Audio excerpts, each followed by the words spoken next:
Top of the table, me say top of the table. You cannot talk to me because my CPL team is top of the table.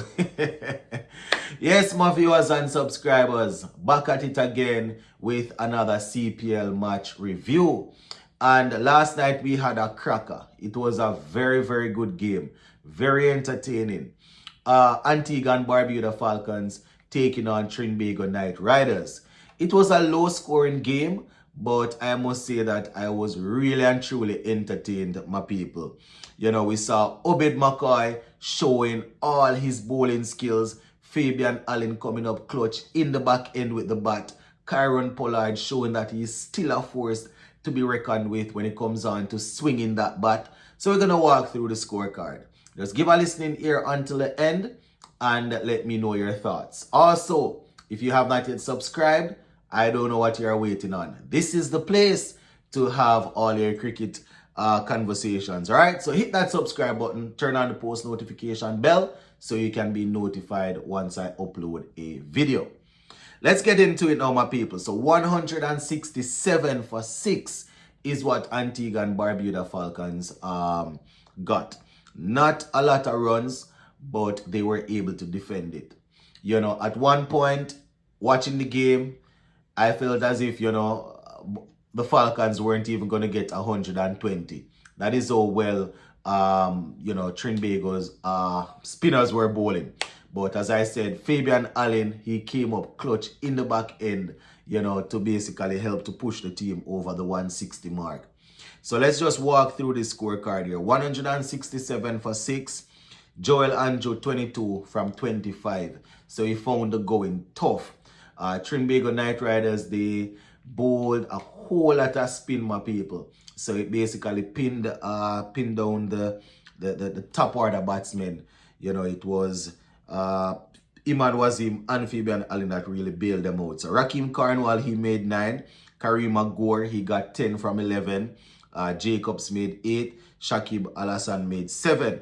And then we had that brilliant partnership between Imad Wazim and Fabian Allen.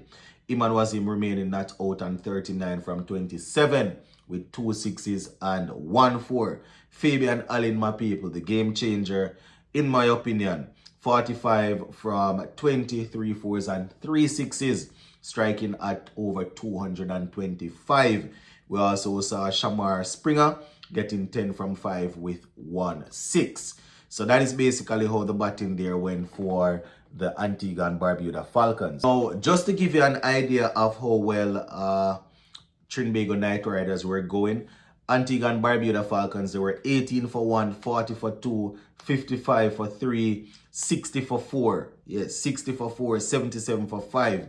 From 77 for 5, that was actually in over number 13.4. Yes, 13.4 when they were at 77 for 5.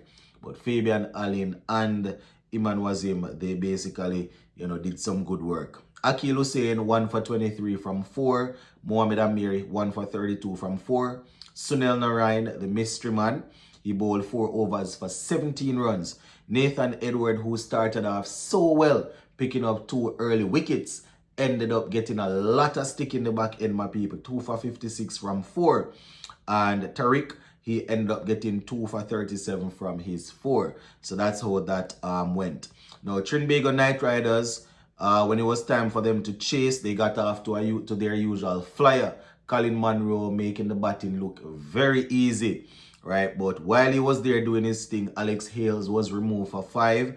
Nicholas Pooran was stumped, you know, running down the wicket trying to take on Rakim Carnwall, and he was stumped by Joel Andrew for 10.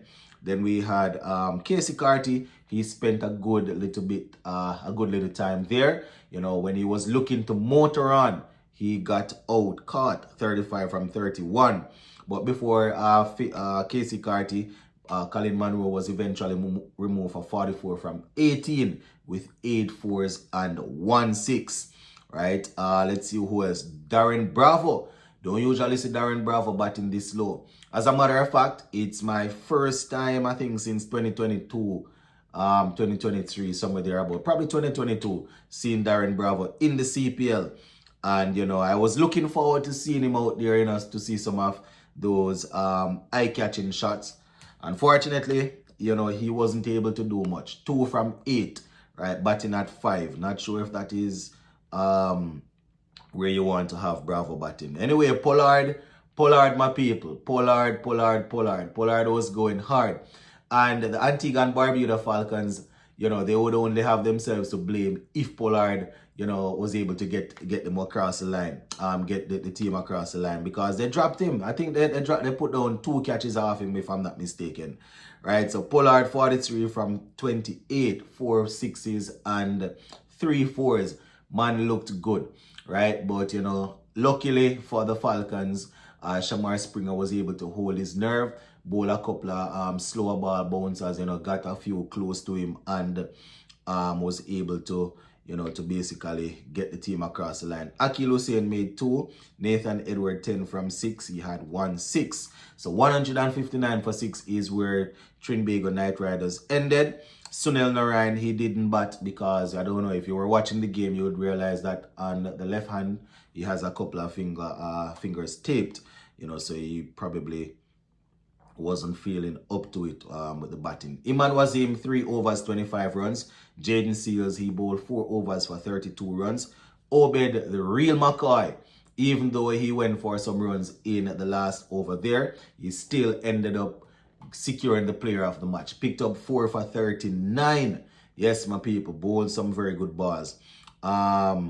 Yeah, so that is basically how it went there. Rakim Carnwall and Shakib Al-Hassan picking up 1 each to make sure that the Antigua and Barbuda Falcons were able to secure this win. So, I don't know how much you enjoyed my beautiful song at the beginning of the video, but top of the table, we are top of the table, right?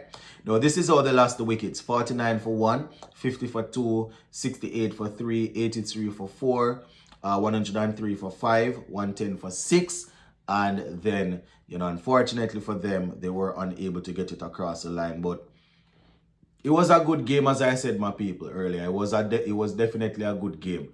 You know, happy to see that, you know, Fabian Allen was able to finally find some form at the bat. You know, we're looking forward to the next game. Consistency is what we are looking for. When it comes on to Trinbago Knight Riders, good to see that Kyron Pollard, you know, is still capable of bashing the ball and also, you know, showing some sort of finesse in the back end there. So, right, just unfortunate his team wasn't able to get across the line tonight, but well, yesterday. But yeah, that's pretty much it for this one, my viewers and subscribers. I want to say shout out to the 2 teams, and we were really and truly entertained. Big up.